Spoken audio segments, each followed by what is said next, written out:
they announced the reduction in inflation in the country. Okay, the cost of production is still very much higher, cutthroat. They are aware of that. Businesses are dying slowly, or APC is giving a different impression, and they are converting borrowings. They are converting them to investment, or not converting, no, they are presenting them as investments. You understand? And they are doctoring the books that is looking so good. But when you ask, okay, how is that impacting the lives of the people? Because it should, ordinarily. Okay. Then they will tell you it is because the prices of things are already coming down and blah, de blah, and the blah. So some people would be optimistic and say, okay, maybe just give them time. Papa, it is a single policy. Nigeria is import dependent, so to say. And until Nigeria produces what she needs, right? And be surplus enough to export at least a lot of what they are producing, the people will feel it. To them, the highest contractor, highest employer of labor in Nigeria today is government. Okay, and these hired, employees of government drawing resources from the scarce resources have made developmental, strides almost impossible. So they now relied more on loans. Sure, you get. So running a country on loans, also you will say, oh, contractors are employing people, they are giving them jobs normally in a working country. You will get to see and say, okay, oh, as a government, oh, our policies have created this particular jobs, number of jobs. And in that case, it has created a particular economy. I'm not saying that, at least for the ones they are giving their contracts to, even if they are not going to complete them, for the period some of them are working on this project, they are expected to make money. And whatever money they make, they will also reinvest it or spend it within the economy, which goes on and on. But we all know that is not true. Majority of the state government, I'm not leaving it for Teknumbu alone now, okay? Majority, if not all of the state governors in Nigeria, and they are running their own states, like they are running, they are spending the state's money like it is their personal piggy bank. So when the money gets to them, they put up bogus, most of them white elephant projects, the projects that they have no intention of completing. And if they ever wanted to complete them, they are over bloated. The main goal was that to use such to siphon money out of Nigeria. This money that they are stealing, they are not using them in Nigeria. That's one reason why the kind of corruption you have in Nigeria is the worst that you can think of in any part of the world. There are corrupt countries in Africa that are kind of like worse, but they are not like that of Nigeria. The level at which they are stealing in Nigeria is at one grander scale. When you have 36 state governors, then you have all the principal federal officers. All of them have managed to amend the law, put their hands directly in the cookie jar. This is no longer like they have the cookie jar and they are dipping their hand in and taking their hand out. They have buried their fingers and their hands in. So the money they are stealing is not being reinvested in the country. They are not opening up businesses. If they ever open up any business, it is just to use that to also steal more, siphon more. So you get rip or rob the country of more. So that's why it's a theory of they are creating this economy and these people are making money and all of that won't make any sense or real economic sense. And there are many other things to unwrap there, but I'll leave it like that. Go to something else. Their major investor right now is Dangote, who has a refinery of over $20 billion and is currently working at about 50 or so percent capacity, enough to supply every fuel needed in that country for the next at least for the next 10 years.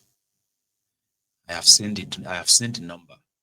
And of course, is now projected to be selling its product to neighboring countries, better than what is selling to Nigerians. So the story is long until recently, by the way, when Newpeng and others decided to down tools because they said the style of Dangote venturing into the oil sector is looking like the business world called the um, hostile takeover. So hostile takeover in the sense that every supposed middleman, right, in the business of oil industry, that will be between, the middlemen between Dangote and his supposed customers, they've been removed by a singular decision of, getting his own trucks and delivering to his customers for free. So unionize your members or we will never let you have your trucks work. Dangote is a quota system billionaire. Dangote's money is not just Dangote's money. Dangote is holding the extra purse of Nigeria for the crooked criminals who have probably like gotten their own lifetime, pension through, you get. So they are there, and indeed they could pull strings. So initially they said they've settled. Afterward, Dangote granted his own press statement and it was like, no, we didn't settle like that because in his own company, his workers have their own union, okay, and their members are allowed to join that. Their members have access to this, they have access to that, housing loan, medical this, training, and they are the highest paid graduates in Nigeria, sort of in this video, right? Dangote. or 4 times their own. Our government to make sure that we keep creating and generating jobs. And we're generating jobs every day. That's why sometimes, I laugh when, uh, uh, you know, what do you call them? Which one? Is it Nupen? Nupen. I don't even remember them. So, uh, Nupen said no, there will be losses of jobs. Gentlemen of the press, our company will not only buy 4,000 CNG trucks, we bought 10,000, 4,000 tankers, 6,000 dry cargo. Because there are some they carry our coal, some they carry this. So we have them in various places. Because what we are trying to do is that we are trying to modernize this. But you can see how innovative we are, because who is going to lose? Actually, Dangote Refinery will lose because we'll lose a big customer. Dangote Cement used to import 40,000 tons every month of diesel. So now they will stop buying from us. They will now go and be using their gas, CNG. And like what I keep saying, we're not going to need the charge.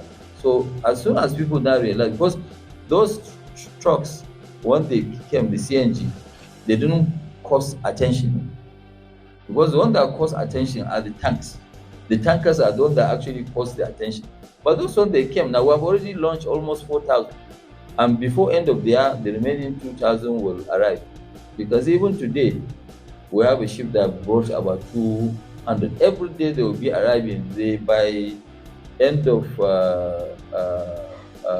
October, all the 4,000 tankers will be here.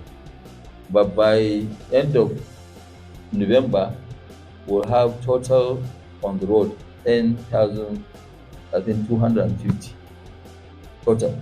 And today, when you go and check our records, and it is actually in our own financials of Dangote Cement. Dangote Cement, even now with the trucks that were bought, we're only doing 60% of our own cargo.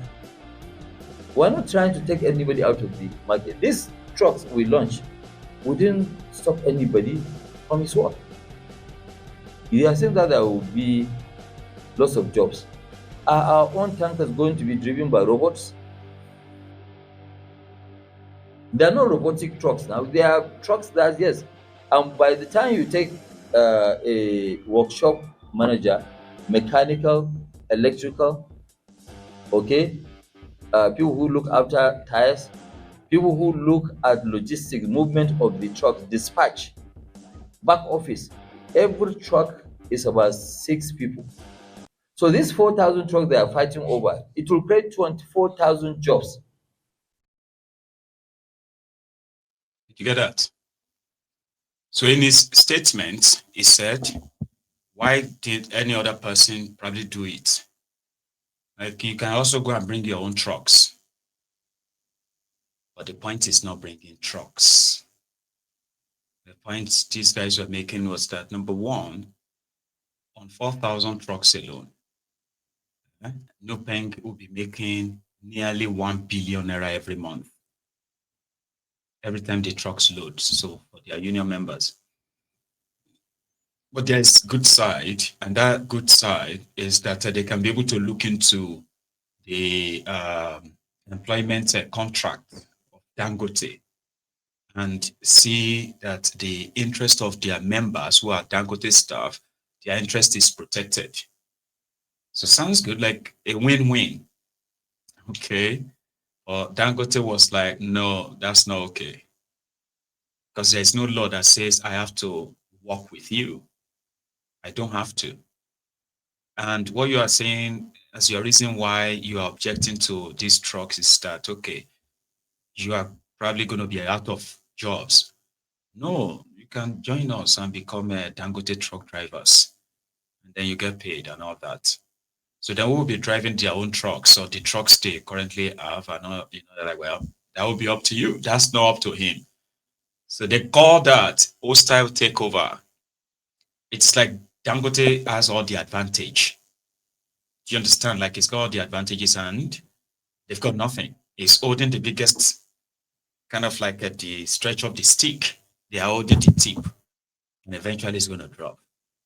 And it's going to be a matter of time. But another question should be on what road are they going to be driving all these trucks? Maybe a conversation for another day. Here is what he added in that same press briefing. Or 4 times their own. I mean, our own, after 5 years, free accident, nothing, a driver can apply. Since we are driving hazardous goods, you can apply and get a housing loan. Our drivers earn more than graduates. If you look at what they earn in a month, it's almost 4 times minimum wage.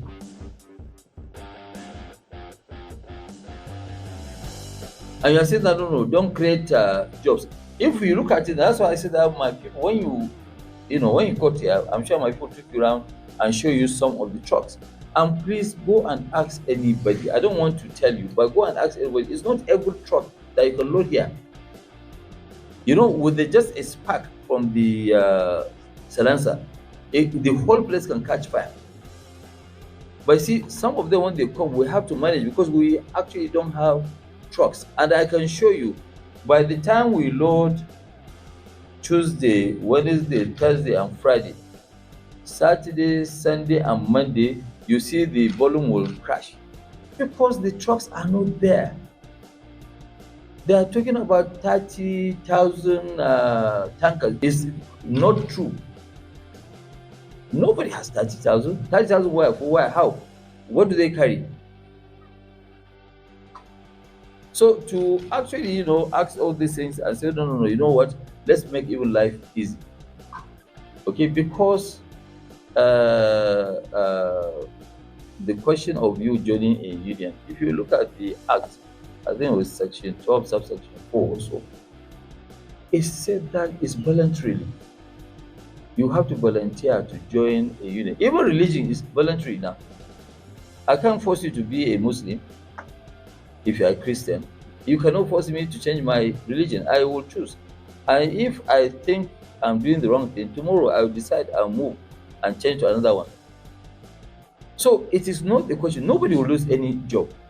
And if they have that issue, any of their driver because the fight is over drivers. Any of their drivers who doesn't have a job and he wants to join these people to earn more money, he is welcome. So that is him now poaching these drivers. I think they have a capitalist something something. There's a name for it. You get that now? Like, I'm not going to use you and your trucks to take my products to my customers who are also going to be your customers.